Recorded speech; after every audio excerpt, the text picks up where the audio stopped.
निलेश राणे आणि रवींद्र चव्हाण आता उपमुख्यमंत्री देवेंद्र फडणवीस यांच्या सागर या बंगल्यावर पोहोचलेले आहेत। गेल्या तासभरापासून अधिक काळ लोटलेला आहे। अद्यापही सागर बंगल्यावर चर्चा होतीये। निवृत्तीची घोषणा करणाऱ्या निलेश राणेंची समजूत काढण्याचा प्रयत्न केला जातोय।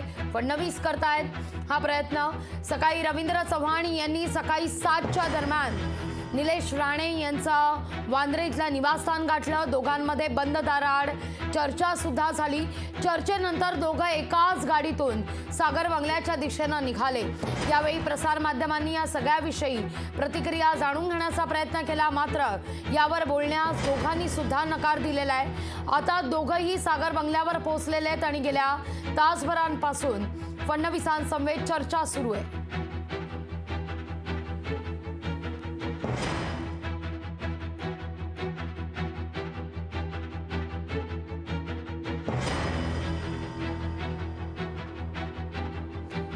फडणवीसांच्या सागर बंगल्यावर निलेश राणे आणि रवींद्र चव्हाण यांच्यात चर्चा सुरू आहे। रत्नागिरी सिंधुदुर्ग लोकसभा मतदारसंघातल्या उमेदवारीवरून निलेश राणे नाराज असल्याचं सांगण्यात येत आहे।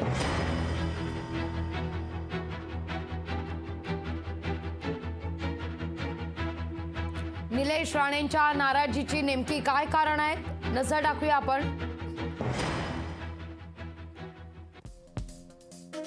रत्नागिरी सिंधुदुर्ग लोकसभा मतदारसंघावर शिवसेनेचा दावा आहे। उदय सामंत यांचा उमेदवारीसाठी थेट आंदोलनाचा इशारा सुद्धा आहे। उदय सामंत यांच्या दावेदारीवर भाजप श्रेष्ठींचं मौन आहे। रवींद्र चव्हाण यांचा सिंधुदुर्गात भाजपात वाढता हस्तक्षेप। राणेंना डावलून भाजप विस्ताराचे मनसुबे आखतंय असं म्हटलं जात आहे। त्यामुळे विरोधक वैभव नाईकांना अप्रत्यक्ष बळ दिल्याचा आरोप सुद्धा केला जातोय। रवींद्र चव्हाण यांचा सिंधुदुर्ग भाजपात वाढता हस्तक्षेप हे सुद्धा एक कारण मानलं जात आहे।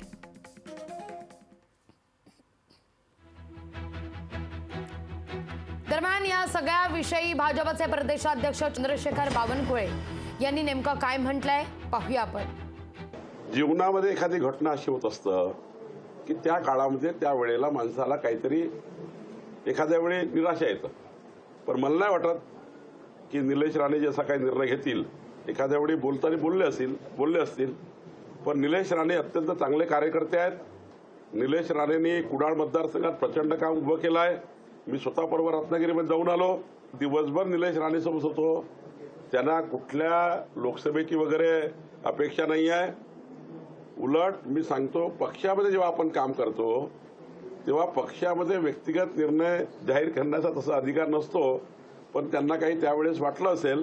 पण मला माहिती आहे जो पक्षादेश निलेश राणेला देण्यात येईल ते पक्षादेश ऐकतील। याविषयी अधिक माहिती घेण्याकरता थेट जाऊया आमचे प्रतिनिधी चेतन ननावरे यांच्याकडे। चेतन, तासभर उलटलेला आहे, अद्यापही सागर बंगल्यावर चर्चा सुरू आहे।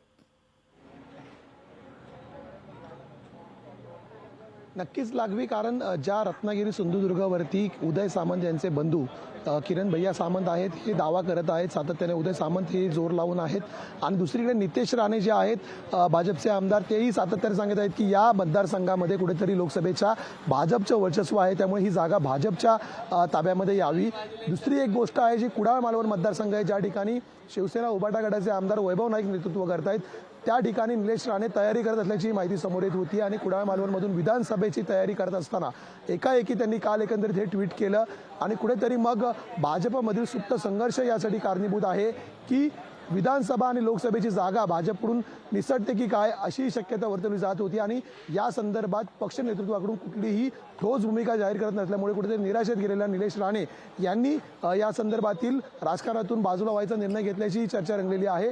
त्यामुळे रवींद्र चव्हाण यांच्या भेटीनंतर आता सागरच्या बाजूला असलेल्या मेघदूत निवासस्थानी सुमारे तासभर खलबतं सुरू आहेत। देवेंद्र फडणवीस, निलेश राणे आणि रवींद्र चव्हाण या तिन्ही नेत्यांमध्ये ही चर्चा सुरू आहे।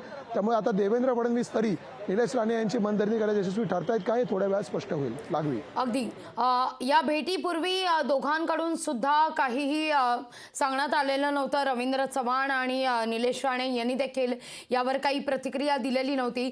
भेटीनंतर तरी काही बोलतील अशी अपेक्षा व्यक्त करूया. चेतन, असेच तुम्ही आमच्यासोबत जोडले रहा. लोकशाही मराठी ऐका, पहा, जागरूक रहा.